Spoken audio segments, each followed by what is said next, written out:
समोसा वठो समोसा, समोसा वठो समोसा। समोसा बुख भी ॾाढी लॻल आहे। इन हमरा सां को ना को चक्कर हलाए करे समोसा तो खावां। चाचा समोसा नारा हिकु समोसो घणे जो आहे?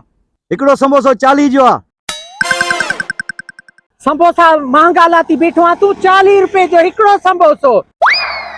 हे परूथा समोसा लगन था मुखे जेको आहे न हिकु ॾींहं जा परूथा न आहिनि, 3-4 ॾींहं जा परूथा समोसा लगन था। खेंजू ते जेको मेलो हलंदो पियो न, मेले तां जेको स्टॉक बचो हूंदो न, उतां तू खणी आयो हूंदे ये समोसा। न न समोसा ताज़ा आहिनि, तू बेफिक्र थी करे वठी वञ ऐं सुकून सां वञी खा। मां बेवकूफ़ न आहियां। हे समोसा ताज़ा न आहिनि, परूथा आहिनि। जेकॾहिं समोसा ताज़ा हुजनि हा न त पोइ गरम हुजनि हा। हे समोसा त थधा यख लॻा पिया आहिनि। वठणा थी त वठ, मूं वटि इहे समोसा आहिनि। गरम समोसा मूं वटि आहिनि ई कोन।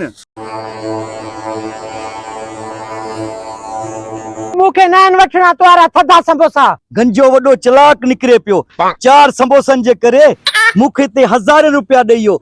मुंहिंजी त लाटी निकिरी पई।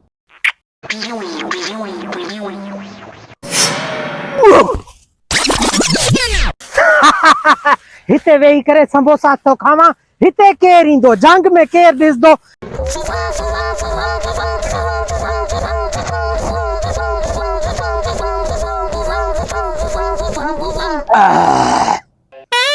मौज थी वई, ऐशा थी ईमान सां। पेट भरे समोसा खाधा थम। हाणे ईअं करां थो, दुकान ते वञी करे कोल्ड ड्रिंक थो पियां। दुकान वारा मूंखे कारी ठिप बोतल दे। कारी ठिप वारी केड़ी है? पेप्सी? हाँ या आहे वट। घणे जी आ? 150 रुपया। पैसा दे मांखे हिते। सबिर कर, दुकान वारा पैसा तो के ॾियां थो, पो बोतल खणा थो। घणो हाँ ना वञे। पैसा मांजा काॾे आ? समोसन वारे वटि बीठोम न, पूरा 10,000 रुपया समोसन वारो हणियो। उनजी काड लगा थो। भाऊ के ॾिनो हाणे? मोटी करे वठसां थो बोतल। मां उनजी काड लगा। पूरा 10,000 रुपया। इन 10,000 रुपयनि खे खणी करे वञा थो पीड़ी ते वञी करे नंढड़ी लेलड़ी वठां थो। लेलड़ी खां पोइ बकरी, बकरी खां पोइ बच्चा, बच्चनि खां पोइ वाड़ा। ई समोसन वारे कारोबार खे त कयां थो बंदि। फिर यारन समोसन जे चक्कर में मां त लुटजी न वियुमि। 2 जेबा मांजू पोड़ो खगो खाली करे यो। पोड़े खगे खे किथे गोला? हाणे मां छा कयां यार?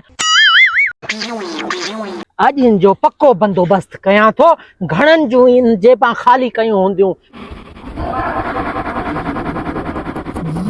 अरे ओए, सियाणा सच चवंदा आहिनि, अच्छी ॾाढ़ी अटो ख़राब। तोखे शर्म न आई मुंहिंजी जेब मां पैसा चोरी कंदे? तोखे शर्म न आई? हेतिरनि पैसनि हूंदे मुंहिंजा समोसा तो चोरी कया? हाणे अशराफत सां मांजा पैसा मांखे मोटाए ॾे, न त अहिड़ो कमु कंदो साईं, पुलिस ॾे गील करे वेंदो माई। पुलिस जा लिटरेशन खवंदे त पोइ ज़िंदगी भर यादि कंदे। कावर न कर, ही पैसा मूंखे ॾेई छॾ। 10,000 रुपयनि में मां घर ॾे मुंहिंजा नंढड़ा नंढड़ा पीउ मां आहिनि, उन जो घर ॾे राशन मां वठंदुमि, सामान वठंदुमि ऐं समोसा विकिणी करे तोखे 10,000 रुपया मां थोड़ा थोड़ा करे लाहे ॾींदुमि। तुंहिंजी महिरबानी। मां तोसां नया बदल, मूंखे पंहिंजा पैसा 10,000 रुपया ॾे, न त मोगे जी मार ख़बर न चार। तू मुंहिंजे घर हल, मुंहिंजे घर जा हालात ॾिस, तोखे मां ते पाणी तरस अची वेंदो ऐं ही पैसा मूंखे ॾेई छॾंदे। हाँ त पोइ वठी हल मूंखे पंहिंजे घर। अच। हाँ